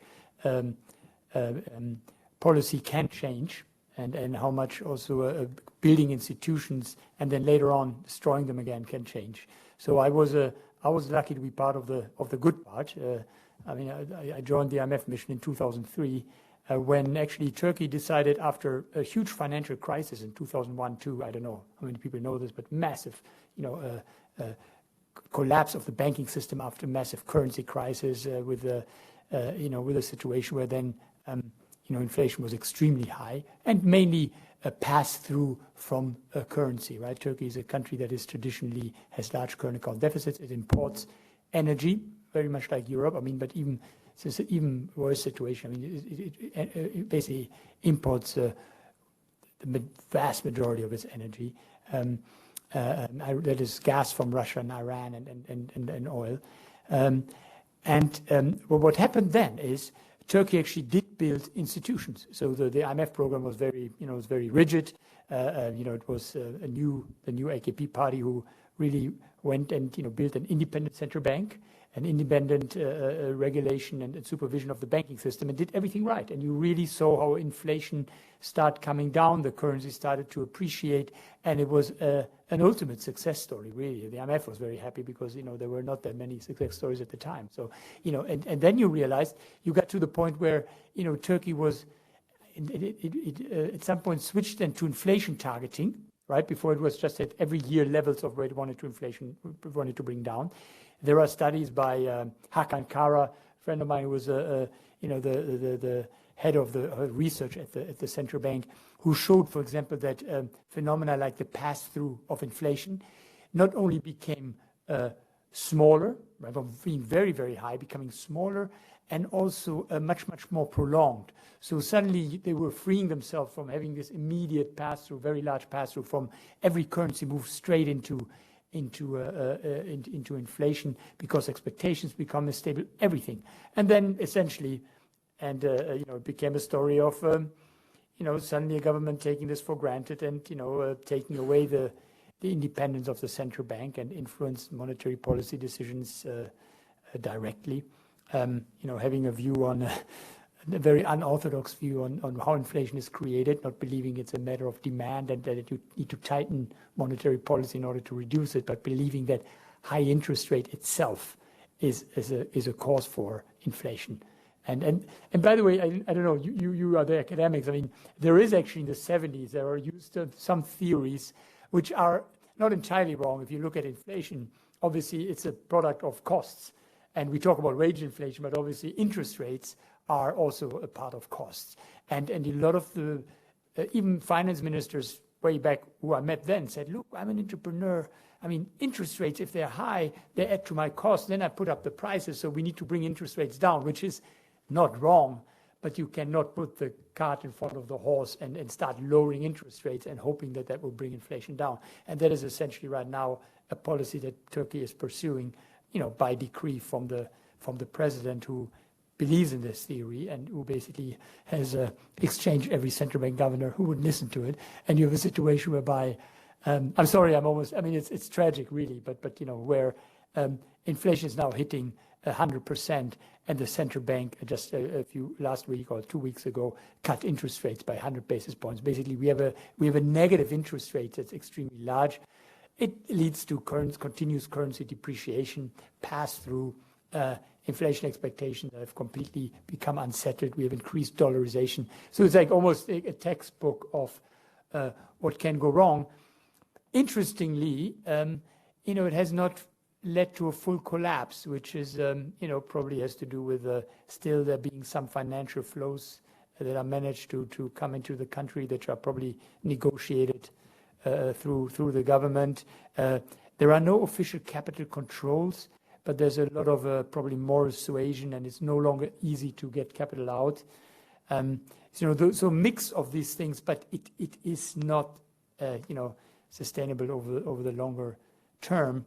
But as I said, I think the usual financial mechanisms that would work on a country like this are no longer fully at work, meaning, the fully collapse of the currency, for example, doesn't happen because it's difficult to short, etc. So without too many technicalities, but it's a place where now I think financial markets broadly agree that it's uninvestable, and there are probably, the so-called fast money hedge funds here and there who think they can or go long, or depending what the next policy move is. But it's actually, and here I stop, it's over. If you take a 20-year period from a huge crisis in 2001 and 2002, where policymakers afterwards decided to do everything by the book and actually ran primary surpluses on the fiscal of over 6% for several years, and then you saw all the macroeconomic effects coming towards them in a positive way, under good global conditions, admittedly, but then the same leadership undoing it over the next 10 years. It's actually it's going to be a textbook example I think in books for years to come. And let's hope we are getting now to the 20-year mark, that the next 10 years, maybe under different leadership, will go the other way around again. Thank you so much, Christian, for sharing your insights. Let's see, do we have a round of last questions from the virtual or the physical audience? Yes, please.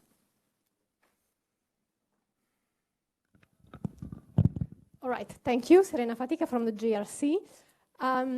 Since we are discussing policy, I have in mind the press conference last month after the monetary policy decision, so a proper monetary policy meeting, right? When Christine Lagarde said something like, inflation in Europe is mostly due currently to high energy prices, and then after a few minutes, it's not the ECB job to control or to reduce energy prices.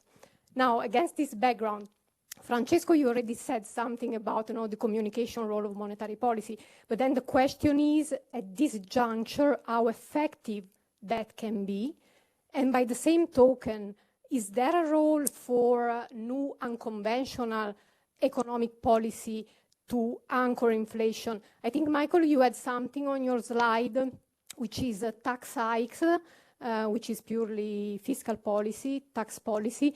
But clearly now I have in mind something more related to market regulation, energy market regulation, like price caps and the like.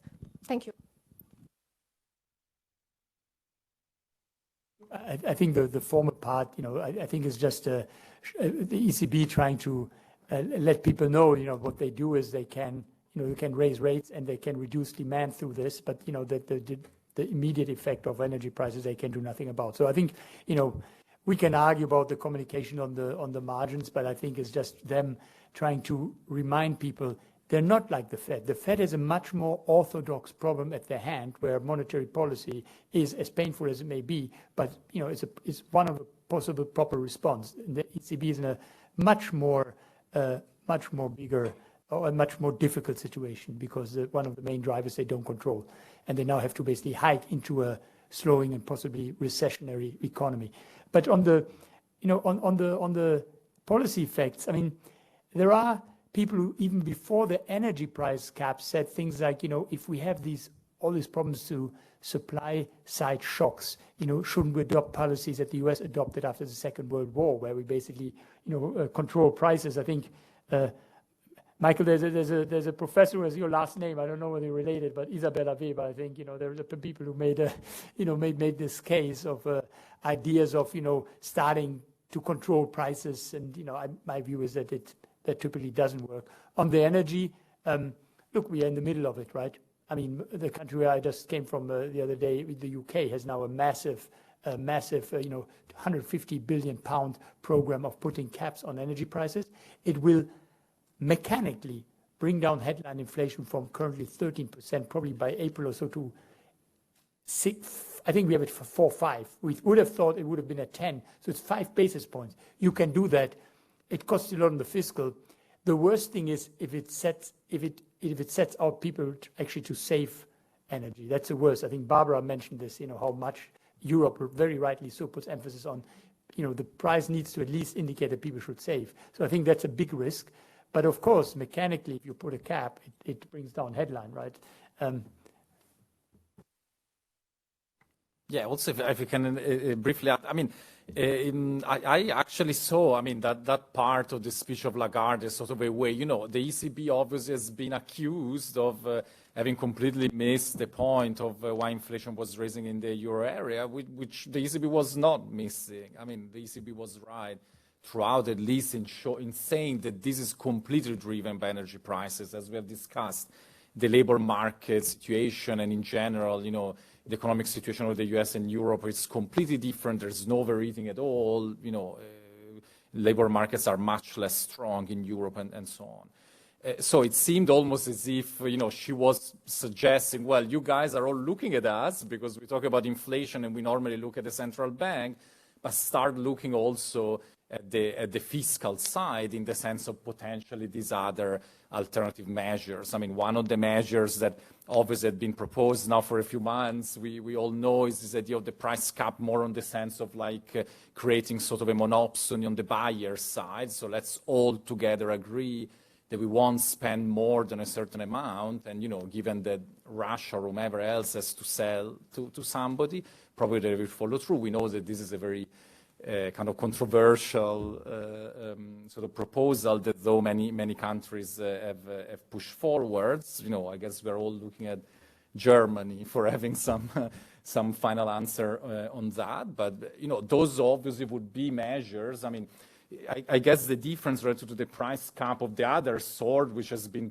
for instance, implemented in the UK and proposed, is that that would also potentially regulate prices in general in the market. So we are not just fueling still the market by simply replacing households' money with government debt, but we would reduce prices overall. So for us economists, and I guess for those who propose it, like Mr. Draghi, who's an economist, this proposal makes a lot of sense. So we will see if Germany will follow through. But I would make the one point that why the ECB is in a different situation than the Fed. It still has a relatively low rate. And again, I mean, we have very low unemployment in Europe. It may not be as hot, the labor market, as in the US, but it's a labor market at the lowest unemployment rate we've seen. By the way, credit growth has actually not come down that sharply. If you look at measures of M3, etc., this is, we believe we go in a situation of recession. But so far, I think there are good reasons in my view, to actually tighten monetary policy. So I don't think that there's nothing they can do and in this situation should do. Okay, so a few closing remarks. So first, I'm not related to Isabella Weber. Second, I'm not the representative German either. I just actually maybe want to add briefly that not only Isabella Weber actually made this remark, it was actually also like Blanchard 3 weeks ago who said, like, we should think about price caps, and price caps not in the way, Francesco, you were talking about. He had actually in mind not only like, mechanically lowering inflation, but in fact actually, especially given that gas and energy prices are so salient and important for inflation expectations, through that mechanism also potentially alleviating concerns of wage price spirals. I just want to leave it as this. It's actually like not only the maybe more, I don't know, heterodox perspective. I have no idea. He made it for gas. That was the point. All I meant to say is that there were people even before the energy crisis struck who were making points about intervening in all kinds of markets. And with that, let me thank the panelists actually for their excellent and very insightful contributions, and then invite all of you outside to, I guess, depending on which part of the border you're from, aperitivo, apero, I guess they say in Switzerland, around the corner in what Pierre-Olivier Gourenchar in Berkeley would call a water hole. So, thank you all so much for your contributions.